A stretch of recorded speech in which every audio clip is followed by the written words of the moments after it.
Assalamualaikum anak-anak. Bagaimana kabarnya hari ini? Semoga selalu dalam keadaan sehat ya. Sudah siapkah untuk belajar hari ini? Jangan lupa baca doa dulu ya. Bismillahirrahmanirrahim. Rabbi zidni ilma warzuqni fahma.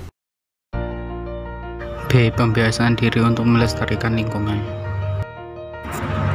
1. Melestarikan sumber daya tanah. Pelestarian berasal dari kata lestari yang berarti tetap seperti keadaan semula, tidak berubah dan bertahan kekal. Kemudian mendapat tambahan P dan akhiran an. Menjadi pelestarian berarti proses cara pembuatan melestarikan, perlindungan dari kemusnahan dan kerusakan, pengawetan, konservasi, pengelolaan sumber daya alam yang menjamin pemanfaatannya secara bijaksana, menjamin kesinambungan persediaannya dengan tetap memelihara serta meningkatkan kualitas nilai dan keanekaragamannya. Lingkungan hidup berarti kesatuan ruang dengan semua benda, daya keadaan makhluk hidup atau manusia dan perilakunya yang mempengaruhi peri kehidupan, kesejahteraan manusia serta makhluk hidup lainnya. Lingkungan di luar suatu organisme yang terdiri atas organisme hidup seperti tumbuh-tumbuhan, hewan, dan manusia.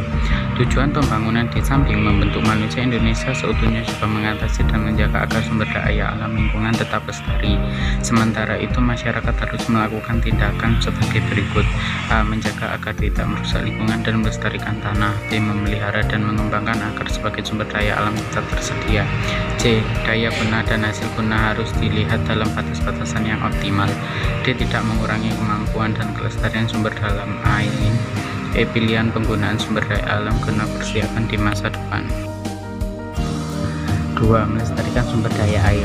Cara-cara untuk melestarikan sumber daya air sebagai berikut: A. Melindungi tata air dengan cara rehabilitasi hutan lindung, pencegahan kerusakan hutan, peluasan hutan, mencegah erosi untuk daerah yang hujannya tinggi, dan pengawetan tanah. B. Melindungi sungai dari pencemaran limbah buangan rumah tangga dan industri. C. Membuat peresapan air hujan untuk daerah yang padat pemukiman. D. Mengawasi sistem pembuangan limbah ke laut, sistem penangkaran ikan dengan racun, dan perlindungan karang laut, contohnya di sepanjang pantai utara Jawa sekitar Krakatau dan Selat Malaka dan Kepulauan Mentawai. 3.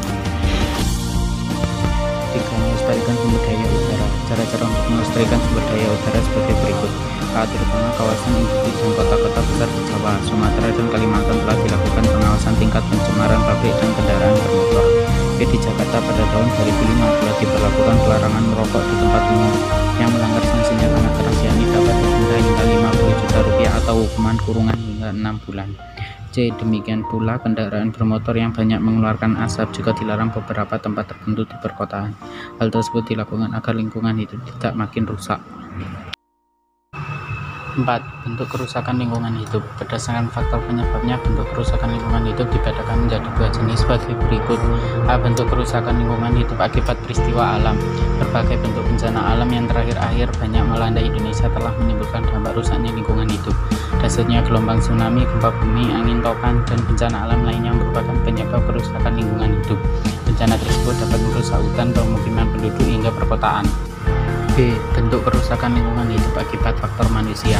Bentuk kerusakan lingkungan hidup akibat faktor manusia antara lain sebagai berikut: 1. Terjadinya pencemaran udara, air, tanah, dan suara sebagai dampak adanya kawasan industri. 2. Terjadinya banjir sebagai dampak buruknya darisnya dan sistem pembuangan air, kesalahan dalam menjaga daerah airan sungai, dampak perusakan hutan. 3. Terjadinya tanah longsor sebagai dampak langsung dari rusaknya hutan. C. Kerusakan lingkungan akibat ulah manusia. Ulah manusia yang baik secara langsung maupun tidak langsung membawa dampak pada kerusakan lingkungan hidup, antara lain sebagai berikut: 1. Penebangan hutan secara liar atau penggundulan hutan. 2. Pemburuan liar. 3. Merusak hutan bakau. 4. Pembuangan rawa-rawa untuk pemukiman. 5. Pembuangan sampah di sembarang tempat. 6. Bangunan liar di daerah aliran sungai atau das. 7. Pemanfaatan sumber daya alam secara berlebihan di luar batas. 5. Aktivitas manusia zaman praaksara. Zaman praaksara adalah zaman sebelum manusia mengenal tulisan. Zaman praaksara dimulai sejak manusia ada di perakhiran setelah manusia mengenal tulisan. Jadi, bila manusia atau sekelompok manusia telah mengenal tulisan, berarti mereka telah meninggalkan zaman praaksara dan memasuki zaman aksara. Sekelompok manusia yang telah mengenali tulisan biasanya meninggalkan catatan-catatan tertulis kepada generasi berikutnya. Berdasarkan catatan-catatan tertulis tersebut, kita mengetahui bahwa nenek moyang kita dahulu telah mengenal tulisan. Catatan tersebut antara lain batu tertulis, piagam, dan buku-buku. Catatan tertulis pada batu disebut prasasti. Berakhirnya zaman praaksara tidak sama bagi tiap-tiap bangsa. Kira-kira pada 4000 tahun sebelum Masehi, bangsa Mesir purba telah mengenal tulisan dan telah meninggalkan zaman praaksara. Sebaliknya, penduduk asli Australia, mereka baru mengenal tulisan pada awal abad ke-20 sehingga baru meninggalkan zaman praaksara pada saat itu. Bangsa Indonesia meninggalkan zaman praaksara kira-kira pada tahun 4000 Masehi. Dengan kata lain, bangsa Indonesia memasuki zaman praaksara kira-kira pada tahun 400 Masehi. Hal itu dapat diketahui dari batu bertulisan yang terdapat di Muara Kaman, Kalimantan Timur. Prasasti tersebut tidak berangka tahun, namun bahasa dan bentuk huruf yang dipakai untuk memberi petunjuk bahwa prasasti itu dibuat sekitar tahun 400 Masehi. Berikut aktivitas manusia yang dilakukan di zaman praaksara. A. Masa kehidupan berburu dan berpindah-pindah, zaman Paleotikum. Masa ini berlangsung mulai 2 juta tahun yang lalu hingga 1000 tahun yang lalu. Bersamaan dengan kala Paleozoikum, manusia di zaman kedua, terutama yang hidup pada masa Paleotikum, zaman batu tua, masih rendah tingkat peradabannya. Pada masa itu manusia itu menggambar pindah dari tempat yang satu ke tempat yang lain sebagai pemburu binatang dan penangkap ikan. Pada zaman masa itu manusia hidup dengan cara mencaramu dan berburu. Pada masa ini manusia hidup dengan cara meramu dan berburu. Maksudnya manusia di zaman ini mencari makanan dengan mengumpulkan makanan dari hasil hutan. Hasil hutan yang dikumpulkan sebagai makanan antara lain ubi, talas, buah-buahan, dan sayur-sayuran. Berasal dari hutan, mereka juga mendapatkan binatang buruan seperti banteng, kerbau liar, babi, rusa, dan burung. Pada masa meramu, pada berburu ini, selain makanan dan air, manusia juga membutuhkan api. Mereka membuat api dengan cara membentur-benturkan atau menggesek-gesekkan dua batu sehingga keluar percikan-percikan api. Percikan api tersebut disulutkan pada tumpukan rumput kering sehingga jadilah api. Selain digunakan untuk memasak dan penerangan, api juga digunakan untuk menghalau binatang dan menghangatkan badan. B. Masa kehidupan bermukim dan berladang, zaman Mesolitik. Masa ini berlangsung 4000 sampai 2000, yaitu ketika manusia sudah dapat menanam berbagai jenis tumbuhan dan menernakkan hewan. Hal ini ditandai dengan berkembangnya makhluk Homo spesies murni, yakni manusia cerdik yang sudah menggunakan akal pikirnya secara sempurna. Penggunaan pikiran ini memungkinkan sekali terjadinya perubahan besar dalam cara hidup manusia. Pada zaman Neolitikum, manusia sudah mengenal bercocok tanam dan berternak. Mula-mula mereka menanam ubi, keledi, sukun, dan pisang. Akan tetapi lama-kelamaan mereka pandai menanam padi. Adapun binatang yang mereka ternakan antara lain kerbau, sapi, kuda, babi, dan berbagai binatang jenis unggas. C. Masa perundakian. Masa perundakian merupakan salah satu pembabakan kehidupan manusia praaksara berdasarkan teknologi yang digunakan. Zaman tersebut menandai makin berkembangnya kemampuan manusia dalam menciptakan suatu kebudayaan. Istilah perundakian berasal dari bahasa Bali, yakni undaki, yang artinya seseorang atau sekelompok orang yang mempunyai keterampilan tertentu. Masa perundakian digunakan untuk menyebut zaman logam. Pasalnya saat itu telah ada undaki atau orang-orang terampil yang sudah mengenal teknik melebur logam dan mencetaknya menjadi alat yang diinginkan. Guna mengetahui masa perundakian lebih lanjut, simak pada materi berikut. 1. Ciri-ciri masa perundakian. Para ahli meyakini bahwa era perundakian dimulai kurang lebih 10.000 tahun yang lalu. Berikut ciri-ciri masa perundakian. A. Berkemampuan dalam membentuk suatu kelompok kerja dalam bidang pertukangan. B. Berkemampuan dalam membuat berbagai berkas dari logam untuk alat-alat upacara tindakan dan berbagai peralatan lainnya. C. Telah mahir dalam teknik bersalah yang baik. D. Kemakmuran pada waktu itu salah satunya disebabkan oleh perkembangan teknik pertanian, khususnya alat-alat besi seperti cangkul. E. Membuat dan menggunakan perhiasan dari emas. F. Memiliki kepercayaan animisme dan dinamisme. 2. Zaman perunggu. Zaman perunggu disebut juga dengan kebudayaan Dongson Tonakia Cina. Pada saat manusia sudah dapat mencampur tembaga dengan timah sehingga menghasilkan logam yang lebih keras. Peninggalan zaman perunggu yang telah ditemukan antara lain sebagai berikut. A. Kapak corong disebut juga kapak perunggu, termasuk golongan alat perkakas. Ditemukan di Sumatera Selatan, Jawa, Bali, Sulawesi, Kepulauan Selayar, dan Papua. B. Mekara perunggu atau mupo, sejenisnya dandang yang digunakan sebagai mas kawin.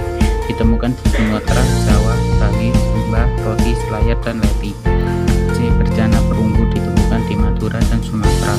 D. Acara perunggu ditemukan di Bangkinang, Riau, Lumajang, Jawa Timur, dan Bogor, Jawa Barat. besi. Zaman besi menandai periode yang lebih maju. Manusia sudah dapat melebur besi dari bijinya untuk dituang menjadi alat-alat yang diperlukan. Teknik peleburan besi lebih sulit dari peleburan tembaga atau perunggu, sebab melebur besi membutuhkan panasnya yang sangat tinggi, yaitu 3500 derajat Celcius. Alat-alat besi yang dihasilkan antara lain sebagai berikut: A. Mata kapak bertukai kayu, B. Mata pisau, C. Mata sabit, D. Mata pedang, E. Cangkul. Indonesia tidak mengalami zaman tembaga, tetapi langsung memasuki zaman perunggu dan besi secara bersamaan. Hasil kebudayaan yang sangat banyak ditemukan adalah alat-alat dari perunggu, sehingga zaman logam juga disebut sebagai zaman perunggu. 6. Mengenal leluhur bangsa Indonesia. Berikut munculnya bangsa Indonesia. A. Ras nenek moyang bangsa Indonesia. Terdapat 3 ras utama yang merupakan nenek moyang bangsa Indonesia, yaitu dari ras Negroid dan Negorito, Papua Malezoid, Wetoi atau Vetoid, dan Mongoloid, Malayan, Mongoloid. Berikut macam-macam ras utama di Indonesia. 1. Ras Papua Melanesia. Ras Papua Melanesia merupakan ras tertua yang telah mendiami Indonesia. Diperkirakan ras ini bermigrasi sejak 70 sebelum Masehi saat zaman es terakhir.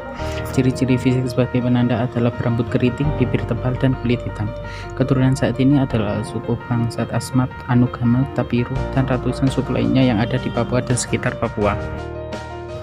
Ras Vetoid. Ras Vetoid diperkirakan mulai berimigrasi sejak 2000 sebelum Masehi pada masa Neolitikum, tapi masih menjalani operasi primitif. Ciri-ciri fisik adalah berambut berombak, kulit sawo matang, dan bertubuh kecil. Keturunan adalah suku bangsa Sakai, Kubu, Lubu, Talak Mamak di Sumatera, dan Tomamuna Tola di Sulawesi. 3. Ras Magoloid. Masa kedatangan ras Magoloid ini ke Indonesia terjadi dalam 2 gelombang, yaitu dari Yunan, Cina Selatan. Migrasi gelombang pertama berlangsung sekitar tahun 1500 sebelum Masehi pada masa Neolitikum. Ciri-ciri fisiknya adalah rambut lurus, kulit kuning kecoklat-coklatan, dan bermata sipit. Keturunan saat ini adalah suku bangsa Toraja di Sulawesi Selatan, Dayak Kalimantan, Sasak di Lombok, Batak, Nias, Lacang, dan Gayo di Sumatera. 4. Ras Mongoloid. Kemudian migrasi gelombang kedua terjadi sekitar tahun 400 sebelum Masehi di zaman perunggu. Ciri-ciri fisik sama, namun membawa kebudayaan yang lebih maju. Keturunan sekarang ini yaitu suku bangsa Melayu di Sumatera dan Kalimantan, Jawa, Sunda, Madura di Jawa, Bali di Bali, dan Bugis di Sulawesi. B. Teori Yunan. Teori Yunan menyatakan bahwa asal-usul nenek moyang bangsa Indonesia berasal dari Yunan, sebuah wilayah di Tiongkok Selatan. Dahulu seorang sejarawan yang juga seorang arkeologi asal Australia bernama Robert Baron von Hennig-Galtung 1885 sampai 1968 pernah melakukan kajian mendalam terhadap kebudayaan megalitik di Asia Tenggara dan Pasifik. Beliau menyimpulkan bahwa pada masa Neolitikum 2000 sebelum Masehi sampai 200 sebelum Masehi ada sebuah bangsa yang bermigrasi dalam beberapa gelombang dari Asia Utara menuju Asia Selatan. Migrasi tersebut membuat banyak manusia purba yang akhirnya mendiami pulau-pulau yang terbentang dari Madagaskar, Afrika sampai dengan Pulau Kaskazio. Hal ini yang akhirnya mengimai sebuah pemikiran bahwa seluruh bangsa Indonesia berasal dari Yunan. Bagaimana pembelajaran hari ini? Menyenangkan bukan? Sampai jumpa di pembelajaran selanjutnya. Wassalamualaikum warahmatullahi wabarakatuh.